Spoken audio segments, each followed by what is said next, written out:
Notre secours est dans le nom du Seigneur qui a fait le ciel et la terre. Bonjour à toutes et à tous. Ça fait un mois maintenant que j'ai plus fait de capsule.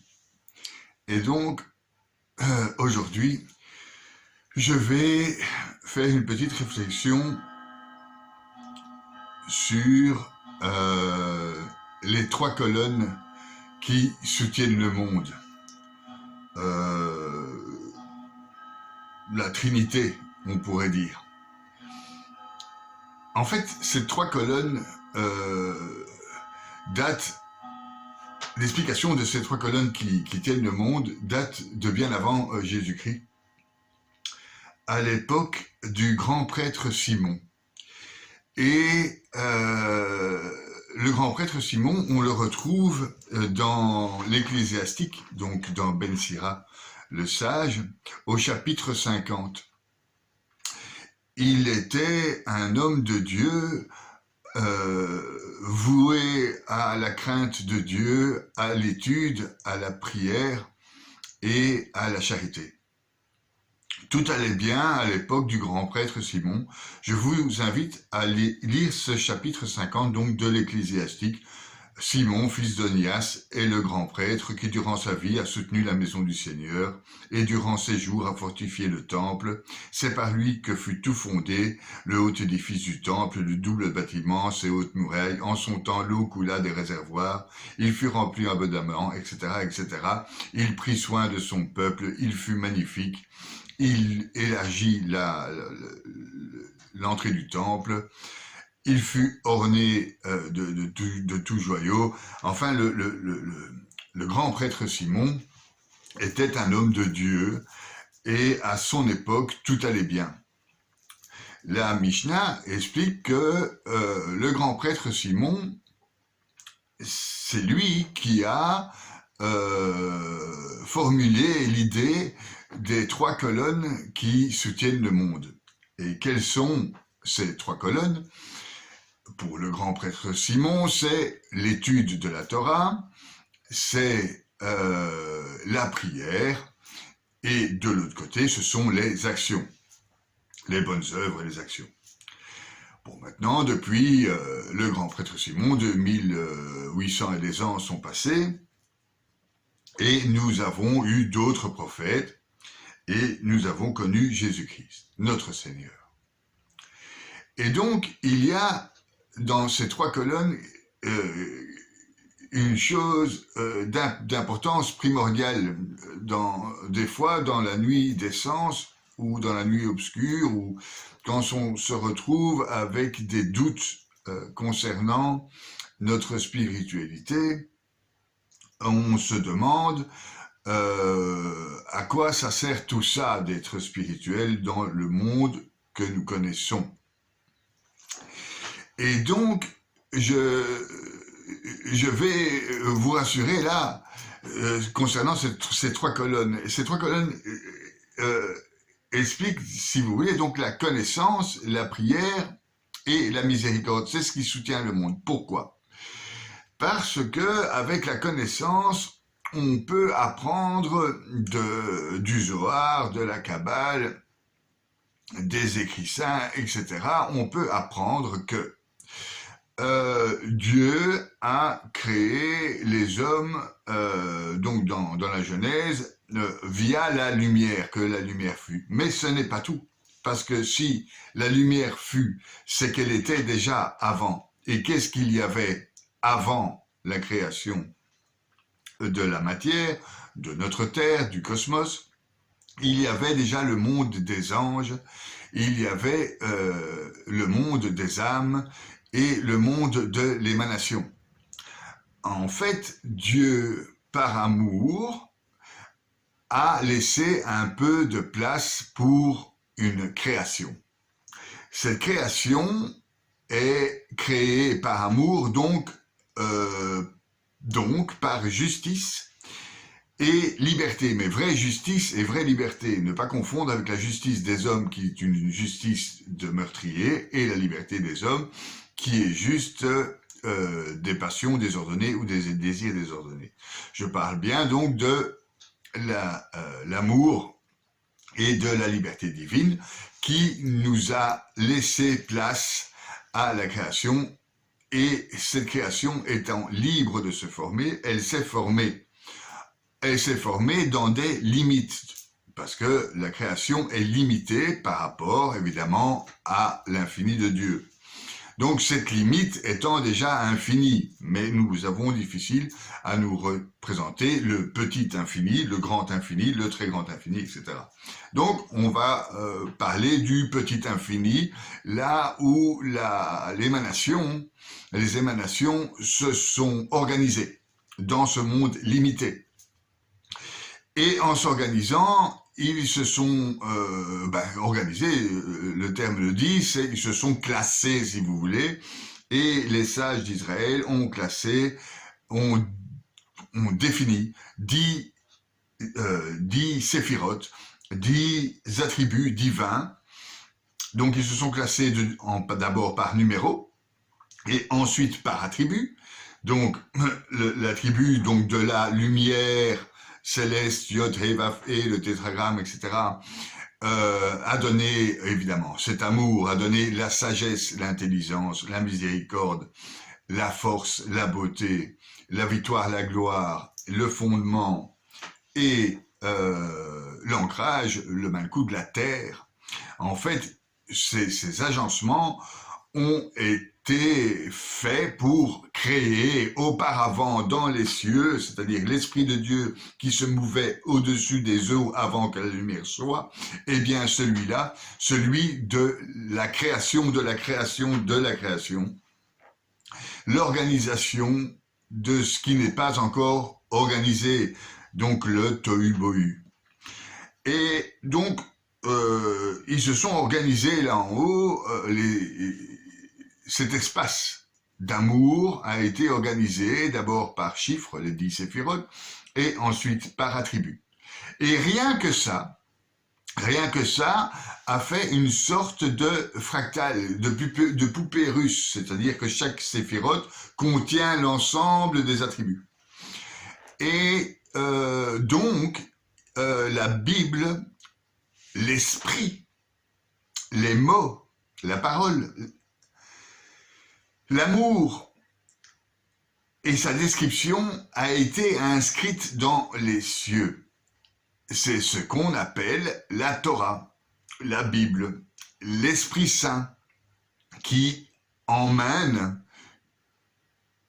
le saint ou l'homme à réfléchir aux conditions divines.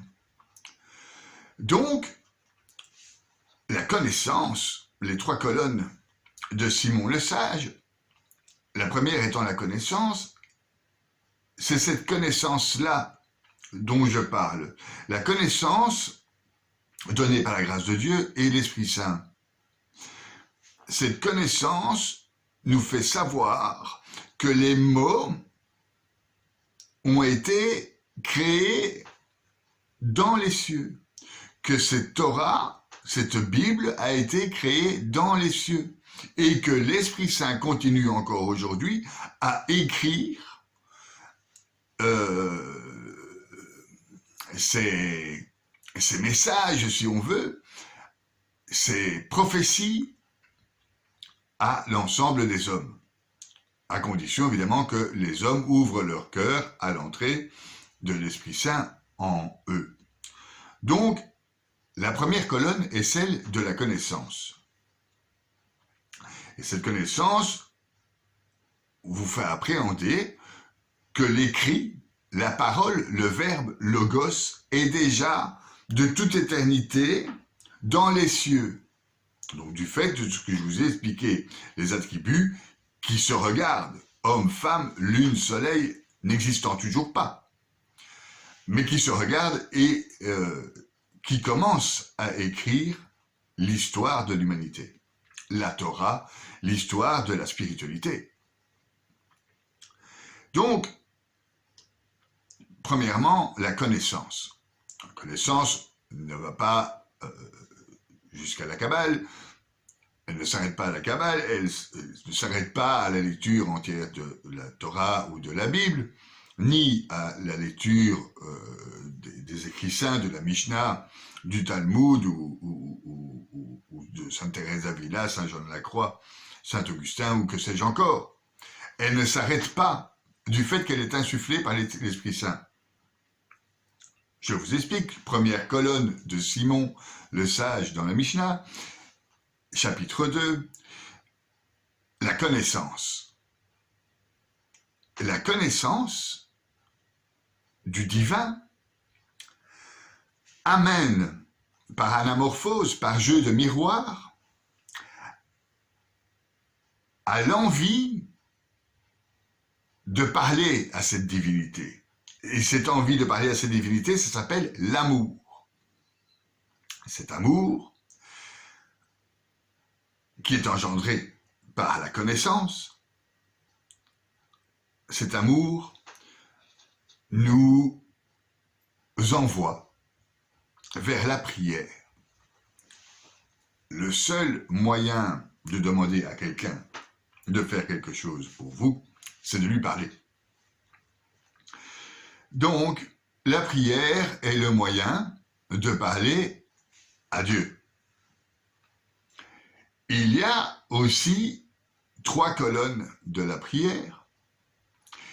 Il y a la pré-prière, ce que je fais actuellement, la réflexion sur la divinité, se mettre en ordre pour la prière, en admettant que je vais prier maintenant. La pré-prière, il y a la prière, c'est généralement des demandes ou des glorifications de rendre grâce à Dieu qui se font via les paroles. Et puis, il y a l'après-prière, la troisième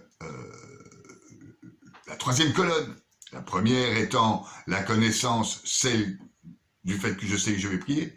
La deuxième colonne est celle de la foi, celle où je prie, et la troisième colonne est celle de la charité, et donc celle de, dans la prière, celle où on ne demande plus rien à Dieu.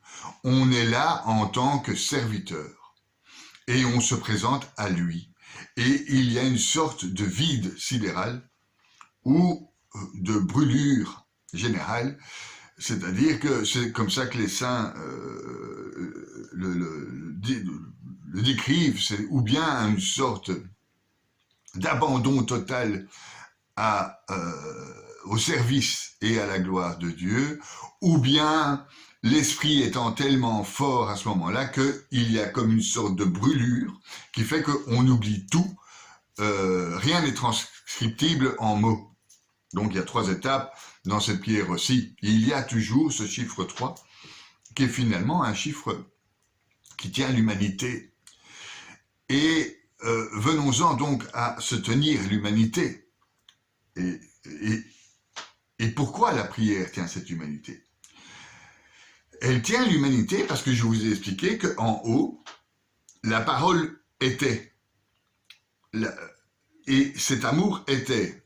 Donc le logos et l'agapé étaient en haut. On écrit la Bible étant écrite bien avant la lumière qui fut pour créer. Et donc, nous, créatures que nous sommes, et si nous sommes spirituels et appelés à cette prière, le fait de rendre la prière, nous rendons ce que nous devons rendre. Nous sommes là pour ça. Nous sommes là pour rendre la prière à la prière qui est logos, qui est le mot, qui est agapé, qui est amour. Le rendre, et on a donc une sorte de mécanique céleste qui existe entre Dieu, les éléments, les âmes, les anges, nous, la terre, la matière et Dieu, afin que tout puisse tourner de toute éternité. Donc, si vous priez sans cesse, c'est une difficulté de prier sans cesse, mais si vous priez sans cesse, ne vous sentez pas inutile. Vous tenez simplement le monde. Vous faites tourner le cosmos. Les sages d'Israël disent que le jour où toute l'humanité arrêtera de prier et d'étudier la Torah, eh bien le monde va retourner à son état initial, le tohu-bohu. Donc cet état, avant la création de l'homme, de la matière, donc quand l'Esprit de Dieu, dans la Genèse, se mouvait au-dessus des eaux, cet état avant que la lumière fût, donc ce tohu-bohu, si nous n'étudions pas les écrits saints et la Sainte Bible, et si nous ne prions pas, et que que toute l'humanité le fait, eh bien, on retourne au premier état qui est tohu-bohu, parce que rien ne tient ensemble. Donc nous avons un rôle à jouer, et je voudrais insister sur ce fait parce que des fois on traverse des moments spirituels d'une haute intensité et nous sommes un peu perdus. Et je trouve que c'est un bon moyen de se souvenir qu'en fait on tient le cosmos. Très bien. Ça c'est la deuxième colonne, la prière. Donc, la première colonne étant l'étude, la deuxième colonne étant la prière, et la troisième, les bonnes actions. Simon le Sage parlait de bonnes œuvres, des œuvres que vous faites pour Dieu et le prochain. Nous parlerons de miséricorde ou de charité, plus précisément. Nous chrétiens, on a le deuxième commandement le plus important, c'est d'aimer son prochain comme soi-même. C'est charité, c'est bonnes œuvres. Ces bonnes œuvres font que, après l'étude, après la prière, nous sommes capables de fournir des œuvres sanctifiées, c'est-à-dire des œuvres où on aime le prochain, puisqu'il est une image de Dieu. Et donc, ces trois colonnes qui tiennent le monde, vous l'avez compris, elles tiennent réellement le monde. Du fait que, d'une part, elles ouvrent la fenêtre de la spiritualité dans le monde. Ensuite, elles parlent et glorifient Dieu afin de retourner au Verbe. Le Verbe, parce que nous sommes une partie de ce Verbe, qui fait donc que le monde puisse tourner. Et en même temps, la troisième colonne est la charité, l'amour du prochain. Et c'est grâce à ça que nos sociétés tournent. Parce qu'il y a toujours quelqu'un qui connaît, quelqu'un qui réfléchit et qui médite à la situation, et quelqu'un qui fait une action. Voilà. Bon, maintenant, il y a différents modèles. Les modèles sociétaux et politiques ne sont pas les mêmes modèles que les modèles religieux. Les modèles religieux sont encore en eux-mêmes différents comme les modèles politiques. Il y a l'extrême droite, l'extrême gauche, les fascistes, les marxistes. Il y a en spiritualité le New Age, les orthodoxes, les chrétiens, les musulmans et les juifs. Mais les trois colonnes sont identiques. Les trois colonnes, c'est toujours l'étude, le savoir, toujours la méditation, qui est la prière, et toujours l'aide au prochain. Sinon, on rentre dans du pur satanisme et on va vers le mal. Ce que le libre arbitre, c'est là le rôle de libre arbitre, et donc de choisir le bien. Voilà. Ces trois colonnes dont parle Siméon sont marquées, quand vous réfléchissez, dans tout. Il y a dans la conjugaison les trois personnes. Il y a les trois personnes, le je, le tu et le il. Il y a aussi dans la religion chrétienne le Père, le Fils et le Saint-Esprit. Il y a pour les Juifs dans l'Exode, il y a Aaron, Moïse et Myriam. Et Myriam, en fait, qui suit Myriam, c'est l'eau du roc. Bon, En 1 Corinthiens 10, vous pouvez trouver ça, que Myriam est l'eau du roc. Bon, je m'éloigne. Enfin, il y a toujours 3 trucs, il y a toujours 3 colonnes. Il y a Moïse, Aaron, Myriam, lors de l'Exode. Il y a les joies, la prière et l'action. Il y a dans l'église le crucifix, l'autel et le tabernacle. Il y a dans notre cerveau la mémoire, l'intelligence et la volonté. Il y a dans notre cerveau toujours le conscient, le subconscient et l'inconscient. Il y a dans notre corps le corps, la conscience et l'esprit, comme on pourrait dire le jardin intérieur, l'âme entre guillemets, l'esprit et le corps. Ces 3 colonnes de Simon, qui sont bien décrites dans le chapitre 2 de la Mishnah,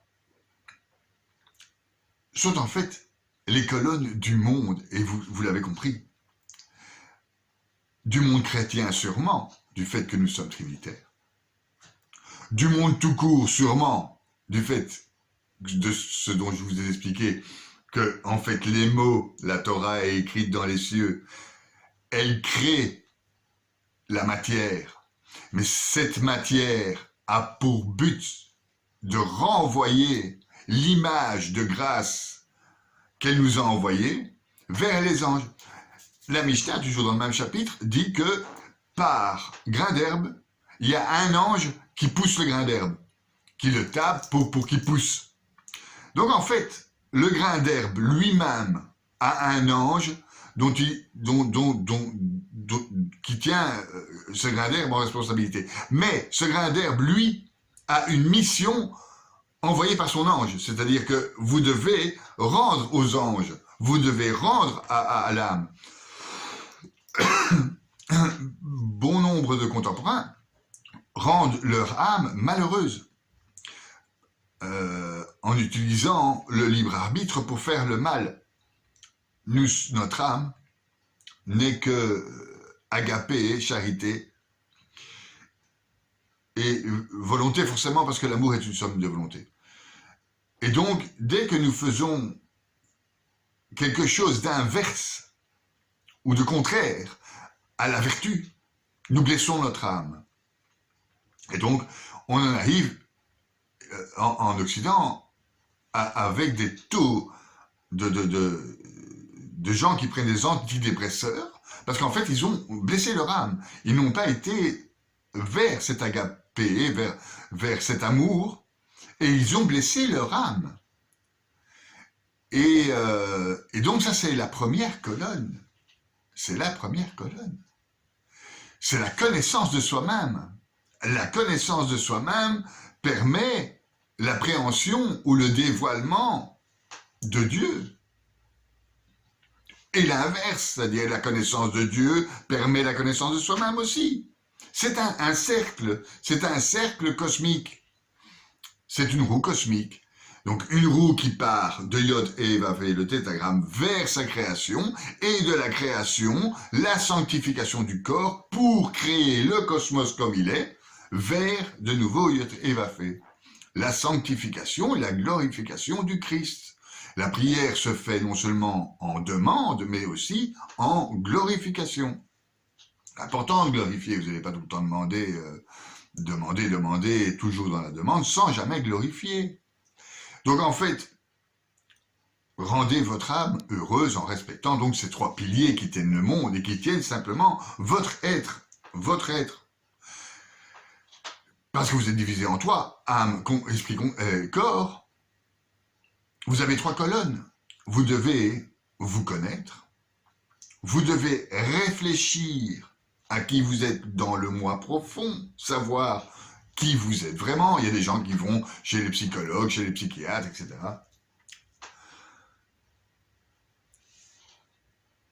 Et puis, dans vos actions, faire les bonnes actions pour vous.